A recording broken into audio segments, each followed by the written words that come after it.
Jom aku tunjukkan apa yang best pasal GWM Tank 500 ni.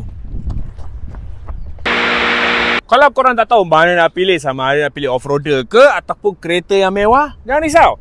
GWM Tank 500 boleh buat kedua-duanya. Kalau anda risau mak bapak anda susah nak naik kereta yang tinggi ni, jangan risau. Sebab apa? Kalau buka pintu, side step dia automatik keluar dan memudahkan untuk keluar masuk. Pintu belakang ni tak payah tutup kuat-kuat. Tolak je. Ada vacuum door.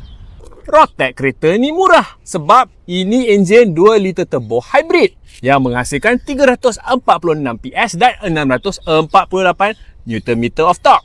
Dekat dalam memang rasa cukup mewah dengan kemasan kulit dan juga kayu. Dan yang lagi mewah adalah jam analog. Kemewahan tu lebih lagi terselah dengan ada panoramic sunroof. Kemampuan off-road dalam GWM Tank 500 ni memang tak dinafikan dengan adanya 11 mod pemanduan, di mana 7 daripada 11 itu adalah mod pemanduan untuk off-road.